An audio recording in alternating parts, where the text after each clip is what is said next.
Borderlands 3 has been out for quite some time now. DLCs have continued to get released, delivering more story, characters, and lore, and I'm a big fan of all of those things. But within the content releases, I quite frankly never expected information to come out that would explain how things went so wrong for the core story of the game. By that I'm referring to the grand picture of the Borderlands universe. You see, sometimes telling a story doesn't just mean telling one story. There are many different stories that need to be given consideration, from the smaller side missions to the brief character development intended to happen a bit passively throughout the game, but also in terms of the big picture. Borderlands 3 in reality was telling two main stories. The story taking place in the present, the Calypso twins and their journey for power. This was important for Borderlands 3 to be able to stand alone as its own existing narrative. But the second story that was also being told, which needed the same amount of attention and planning going into it, is the story of the future. Where does the franchise want to go with its narrative, and how does it set up its pieces to be where they want them to be for the next game? It was clear that Borderlands 3 was not meant to be the end of the Borderlands franchise, so making sure the setup goes well ensures that fans will be excited for what's to come, narratively at least. What all that amounted to was Ava. If you've played Borderlands 3, you're probably familiar with her. She played a very important role in the story and was set up to play an even bigger role in the future of this franchise. She was Maya's apprentice who inherited her powers after she died, and by the end of the game was the young teenage girl who was placed in charge of the whole of the Crimson Raiders. But there was one slight problem. People hate Ava. She was annoying, she was a brat, and she just didn't have that classic Borderlands charm. The unique thing about these characters is that they're all so different from the traditional likable personalities you'd expect. But Ava doesn't break through this mold, then that's not good. It's one thing if her role in the story was similar to that of Clay or Lorelei, where she just appeared for a short time and then blended into the background as a side character. But no, in fact it was quite the opposite. Her role was pivotal, and she was to become a cornerstone in the franchise's future. A lot of people say that the only reason Ava is disliked is because of her personality and attitude, or they just didn't play her side mission where you learn about her backstory. But I think that's a very disingenuous claim to make that just tries to sweep everything under the rug. Yes, her attitude does annoy a lot of players, and it's not one that usually wins over the hearts of people naturally. And her side story, while it does have some sad elements to it, gets slightly ruined due to the entire tone of the mission. Ava's actively running interference to try and preserve her tough girl image, while some random villain is mocking her and reading her backstory in a condescending way. It just wasn't the correct format to get the player to feel sorry for someone because the tone of the whole situation is off. But it's not just because of these two things. There were some genuine problems with her which didn't allow her to rise above just a personality. Everything stemmed from Maya's death. Up until that point, Ava had been reckless, lacking responsibility, and doing whatever she wanted to do. And it's because of all of those things that Maya winds up dying. She follows her on a dangerous mission which she was explicitly told not to come along on. Because of this, Maya winds up being killed by the hands of the antagonists. But it's what happens afterwards which proceeded to solidify everyone's view of Ava. Her reaction to Maya's death was to blame it on Lilith. Maya always told me a Vault Hunter runs toward the fire. All her stories were about you. You saved Pandora! You killed Handsome Jack! You're supposed to be the Firehawk! I don't know what I am. Figure it out, Lilith! Before you get someone else killed! Anger is a fine emotion to express in this situation, and an appropriate one for Ava's character. But for the rest of the story, she doesn't grow or evolve from this situation. She never admits fault, it never feels like she's learning from it. Ava stayed the exact same, and that's really where the problem lied. So by the end of the game, when she inherits Sanctuary, it doesn't feel like she's earned it, because it doesn't feel as though she went through any sort of journey individually.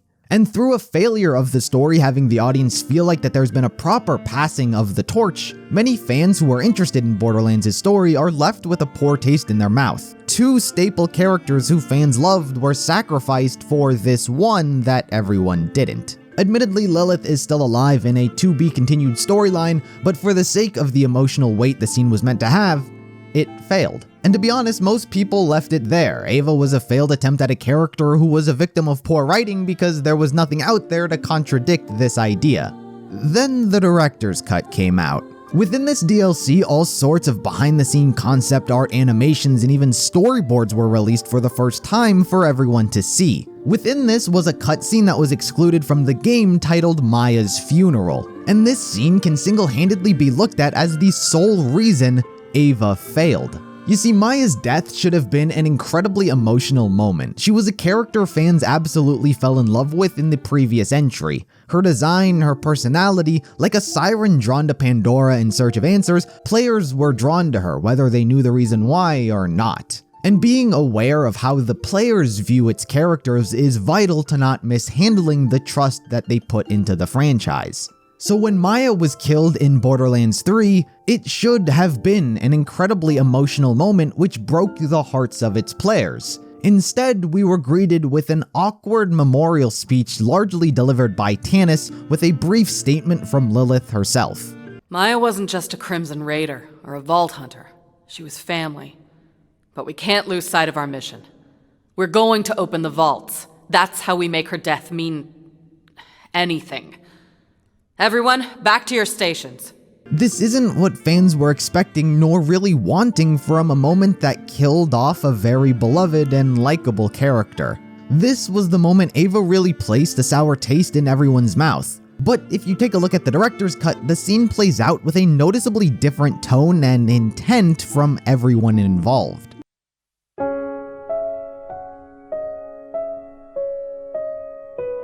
Vault Hunter, you're back!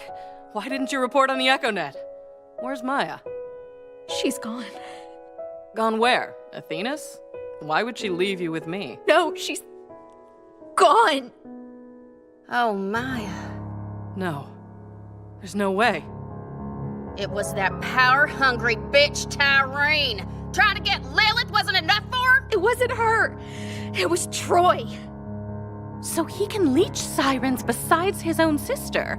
Fascinating. I wonder if that interferes with Maya's intent, too. Not now, Patricia. Damn it! I should have dealt with those parasites. I should have been down there at the vault. It should have been me. Don't be silly. What good would you have done? Nothing. I was there. I saw it.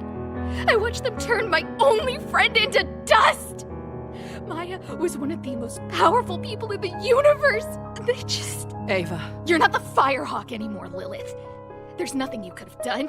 She's gone, okay? This is all that's left of her. This is all I have left.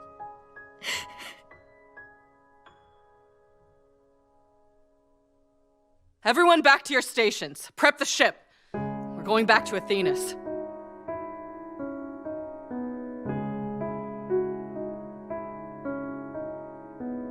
Ava, I know it hurts right now, but this is important. Did you feel anything when Maya... I watched her die. What do you think I felt? That's not what I meant, but... if you need to talk. I don't need anything, okay? I've lost people before. I had nothing before Maya found me. Now I have nothing again. Hermes is all the family I need.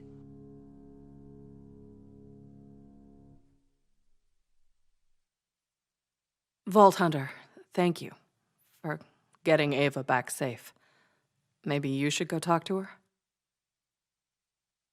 In the cutscene, you get to feel the sorrow of Ava and everyone hearing the news. Not just a sudden circle gathering where two people speak, but news of what happens, the shift of tone and realization that their friend is dead, and the feeling that each of them could have done something differently to prevent this outcome. Ava's still upset, but the sense of grief, you can tell she's taking it out on everyone else. It's not even close to being as hostile and entitled as it feels in the actual game. But the real moment that would have changed everything was Maya's funeral itself. In the actual game, we never hold any sort of memoriam for Maya outside of the moments after her death, but it was originally intended that an entire funeral was going to be held for her back on Athena's. The Crimson Raiders would go to the planet and pay their respects to their fallen comrade and friend. And this is where Ava truly gets her development as a character.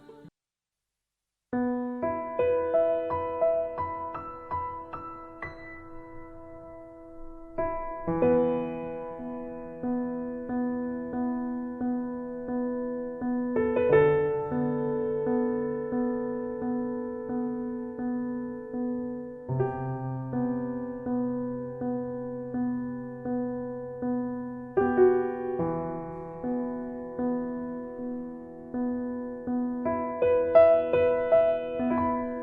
are 6 sirens in the universe, and I used to be one of them. I was once lucky enough to share that gift with Maya. It always seemed like she understood it better than me. She seemed to understand everything. That was who she was. She saw us all better than we saw ourselves.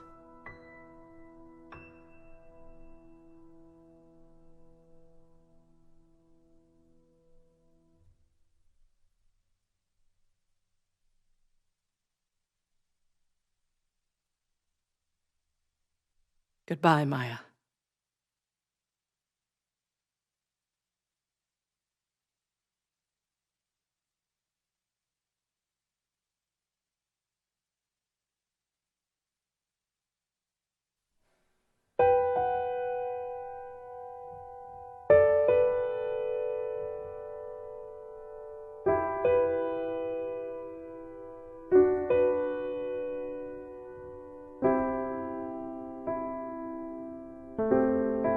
Okay, I might need to talk.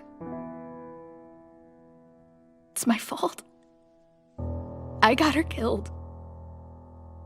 It's gonna feel like that for a while, but it's not true. We both know Maya. She was always willing to risk her life for something that mattered. Then why did she waste it on me? Maya saw something in you. She believed in what you're going to become. She wanted to light the way for you when she was gone. She used to tell me all about what you did on Pandora.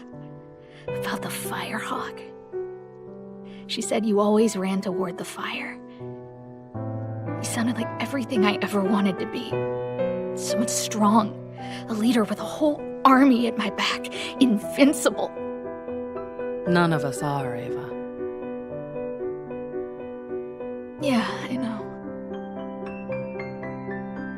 Anyway, sounds like Maya left out a lot. I made my share of screw-ups. Running toward the fire all the time gets you burned. But you never got anyone killed. I did. Someone I cared about. Oh.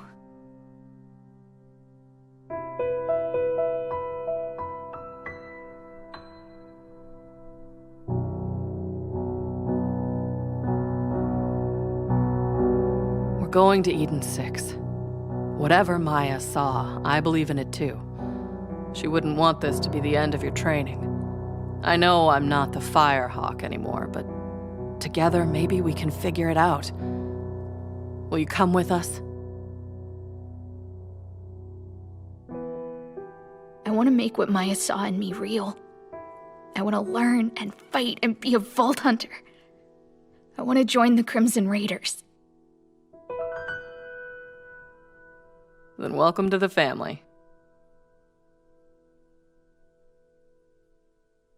This whole sequence does almost everything that it needed to, paying respects to Maya through a funeral dedicated to the loss of a character the writers know we, as the player, care about. It showed that she was a character worth caring about. Roland, Bloodwing, and originally Maya was on that list. Then there was the conversation between Lilith and Ava. This is the moment that was meant to have us, as the player, understand where Lilith's belief in Ava would later manifest at the end of the game would come from. Here, Lilith sees the heart of this kid Maya sacrificed her own life for. It is only because Maya believed in Ava that Lilith chooses to believe in her too. But she had to have that personal conversation with her first. Relating her past experiences to how she blames herself for Roland's death with Ava is not only a perfect callback, but an incredibly relevant one. We see that it's not something that she's forgotten about or just blames Jack for. She shoulders that burden but doesn't let it weigh her down, and she's trying to teach that to Ava as well. But it's not just about Maya and Lilith, because Ava grows here too. While she was upset and taking her anger out on the ship earlier, now that she's calmed down, she's just sad and angry at herself. She has absolutely no self-worth and can't fathom why Maya would give up her life that was so full of purpose and significance for hers that is empty and meaningless. She has a strong sense of survivor's guilt, and she proceeds to open up to Lilith and be vulnerable without her typical facade that she's had up until then. This moment is where Ava was meant to begin her second life. The crazy thing is, usually with situations like this, everyone just blames the writers for not doing the basic things that seem obvious to pay respect and give character growth. But after seeing this, you see that they knew what they were doing. I mean, everyone who's watched this knows how ridiculous of a decision it would be to cut it out. It just makes me think that the people who were responsible for getting rid of it had no idea what Borderlands is about and was prioritizing other aspects of the game. The second game was funny with amazing gameplay, but within that was also an incredibly well-written story full of tragic characters who grew and fought for what they believe in this hellscape of a world they live in. Seeing how this wound up getting cut, I'm sure more focus and emphasis was put on making sure the gunplay was fun and the memes were memorable and funny, while the story got placed on the less important priority shelf. They can say the scene was cut for time or there wasn't enough budget to make this, but seeing this, they couldn't have removed a more important scene. This is what pushes Ava and develops her into a more likable character. This is what pays respects to its fans who love these characters and stories. This was such an important scene that everything that came after it was destined to fail, and in a way, it did. Ava is one of, if not the most despised characters to come out of Borderlands. Efforts are being made through the DLCs to give her a more mature and understanding attitude, but changing the perception after the fact is a much harder Herculean task than doing it right the first time. I don't know who removed it or for what reason, but it's the sole reason Ava failed as a character, and since so much of the future was passed on to her as well, it's why the setup for the future has many uninterested. The crazy thing about this scene is it doesn't even make Ava a great character, especially with all the competition she's up against. Even if this scene was still included, I'm sure people still wouldn't like her for her attitude, or they would have thought her development was okay. But because hindsight is 2020, any other outcome would have been better than what we got. Thinking a character was decent is better than everyone universally hating them, especially when that person is the future for the franchise.